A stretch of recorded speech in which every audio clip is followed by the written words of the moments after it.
Hey guys, welcome back to my YouTube channel. कैसे हैं आप सभी लोग? आशा करती हूँ आप सब बहुत अच्छे होंगे, आपकी फैमिली में सभी बहुत अच्छे होंगे।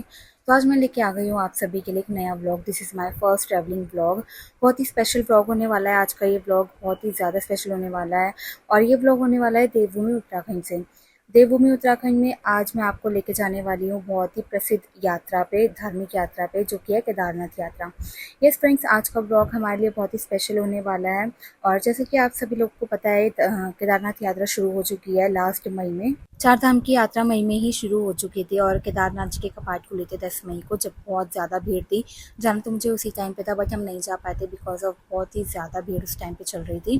तो हमने डिसाइड किया था कि हम 1 महीने बाद जाएंगे। तो जिस दिन मैं गई थी उस दिन डेट थी 13 जून, और 13 जून को हम अपने घर से निकल चुके थे। हमने टेम्पो ट्रैवल बुक किया था, हमने बस से नहीं गए थे। हम पहले हम जाने वाले थे ट्रेन से, पर हमने ट्रेन की टिकट्स भी बुक कर ली थी, बट ज़्यादा लोग हो गए थे तो हमने सोचा कि टेम्पो ट्रैवल बुक कर लेना चाहिए, ज़्यादा लोग होंगे तो ठीक रहेगा।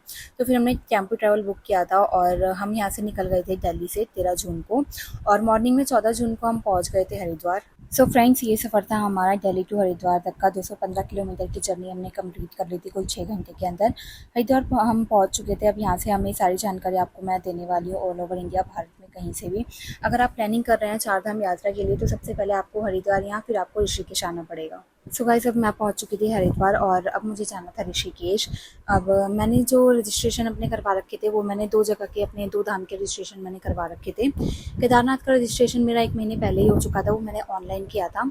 और बद्रीनाथ का रजिस्ट्रेशन मैंने नहीं करवा रखा था, वो मेरा 1 दिन पहले ही रजिस्ट्रेशन हुआ था। ऋषिकेश में आकर हमारे रजिस्ट्रेशन जो है वो चेक होने थे। तो अगर आप लोग भी कभी भी प्लान करें केदारनाथ या चार धाम यात्रा आने की, तो सबसे पहले आप अपना चार धाम का रजिस्ट्रेशन ज़रूर करवा के आएँ। ऑफलाइन रजिस्ट्रेशन का मुझे ऐसा कुछ पता नहीं था और ना मैंने देखा कि कहीं पे हो रहे थे, और बेटर यही होगा कि आप ऑनलाइन रजिस्ट्रेशन करवा के आएँ, ताकि आपको बाद में कभी भी कुछ दिक्कत ना हो। नाइट में हम पहुंच चुके थे सोनप्रयाग और वहाँ पे हमने अपना रूम जो है वो बुक कर लिया था। रात काफ़ी हो चुकी थी, वैसे हमें अपनी यात्रा स्टार्ट करनी थी सुबह 4 बजे, पर 2 बजे तो हम सोनप्रयाग ही पहुँचे थे, तो वो हमारा पॉसिबल नहीं हो पाया था। तो हमने मॉर्निंग में अपना 9-10 बजे के आसपास हमने चढ़ाई स्टार्ट की थी। और ये था मेरा मॉर्निंग का व्यू, जो कि मेरे होटल से बिल्कुल साफ़ दिख रहा था। ये पूरी सोनप्रयाग की पार्किंग थी जो मेरे होटल से बिल्कुल साफ़ दिख रही थी। और 9-10 बजे के आसपास हमने अपनी यात्रा स्टार्ट कर दी थी। नहा धो के हम फ्रेश होकर निकल गए थे अपनी यात्रा के लिए। होटल से गौरीकुंड तक अब हमें चल के जाना था, क्योंकि वहाँ से हमें टैक्सी मिल जाती केदारनाथ जी की यात्रा के लिए। होटल की अगर मैं बात करूँ, तो हमारा होटल जो था वो सोनप्रयाग की पार्किंग के ठीक सामने था, और हमें 2000 रुपये में होटल का जो रूम था वो मिल चुका था। अब हमें यहाँ से अपनी यात्रा स्टार्ट करनी थी, तो गौरीकुंड से हमने टैक्सी ली थी केदारनाथ जी के लिए। वहाँ पे हम पहुँच गए थे और हमने अपनी यात्रा स्टार्ट कर दी थी। यात्रा के दौरान मुझे पता चला कि मैं बहुत ही ज़्यादा अनफिट हूँ। अगर आप लोग प्लानिंग कर रहे हो ना केदारनाथ आने की, और इसका ट्रैक जो है ना वो काफ़ी खड़ी चढ़ाई है यहाँ पे, तो अगर आप लोग प्लानिंग कर रहे हो ना केदारनाथ आने की, तो आप 1 महीने पहले से ही अपना सब कुछ स्टार्ट कर दीजिए। जॉगिंग वगैरह जो भी है आप अपना स्टार्ट कर दीजिए, क्योंकि यहाँ पे आपको बहुत ही ज़्यादा दिक्कत होने वाली है, क्योंकि चढ़ाई जो है वो बहुत ही ज़्यादा कठिन है, बहुत ही ज़्यादा हार्ड है। जो वहाँ के लोकल लोग थे उन्होंने हमें बताया था कि 16 किलोमीटर का पूरा ट्रैक है, बट 16 किलोमीटर का ट्रैक नहीं है, ये 24 किलोमीटर का ट्रैक है। बहुत लंबा ट्रैक है और बिल्कुल खड़ी चढ़ाई है। 5-6 किलोमीटर चलने के बाद आ गया था रामबाड़ा, और हमने यहाँ पे मोमोज खाए थे जो कि बहुत ही फेमस थे यहाँ के। और फिर हम बहुत ज़्यादा थक गए थे, तो 2-3 किलोमीटर और आगे चल के हमने ले लिया था अपना कैंप रात में, और सुबह हमने चढ़ाई अपनी फिर से स्टार्ट कर दी थी। और हम दिन में 3-4 बजे के आसपास हम केदारनाथ बेस कैंप पहुँच चुके थे। केदारनाथ जी का जो मेन मंदिर है उससे पहले ही ये केदारनाथ बेस कैंप पड़ता है, और यहाँ पे हमने दोबारा से कैंप लिया था। हमें लग रहा था कि चढ़ाई हम 1 दिन में कर लेंगे, पर वो पॉसिबल नहीं हो पाया था, क्योंकि बहुत ज़्यादा खड़ी चढ़ाई थी।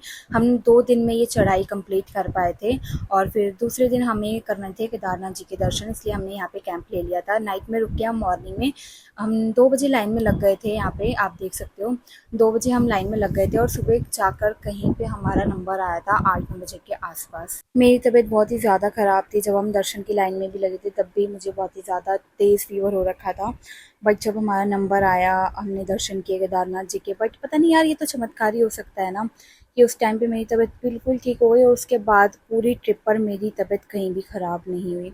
दर्शन के तुरंत बाद ही हमने 2-3 घंटे हमने रेस्ट किया था, उसके बाद हम सोनप्रयाग के लिए निकल गए थे। और नाइट में 2 बजे हम पहुंच गए थे सोनप्रयाग। वहाँ पे हमने होटल लिया था, और ये था मेरा होटल, और यहाँ से पूरा व्यू यहाँ का दिख रहा था। सोनप्रयाग की पार्किंग के ठीक सामने था ये होटल हमारा। सोनप्रयाग में होटल थोड़े कॉस्टली थे, बट ठीक था, और फिर ना नहा धोकर हम सुबह 6 बजे जग गए थे, नहा धोकर रेडी होकर हम निकल गए थे। पार्किंग हमारे होटल के ठीक सामने थी। हम सबसे पहले पार्किंग में गए थे। वहाँ पे जाके हमें पता चला था पार्किंग के ठीक सामने ना यहाँ पे लंगर हो रहा था।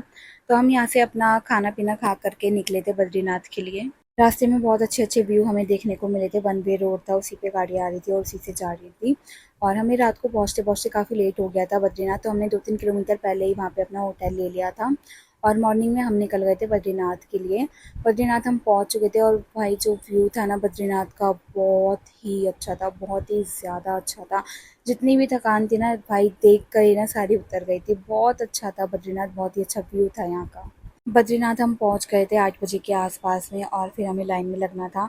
बट आप भीड़ देख सकते हो कितनी ज़्यादा भीड़ है। यहाँ पे 2-3 किलोमीटर तक की लाइन लगी हुई थी।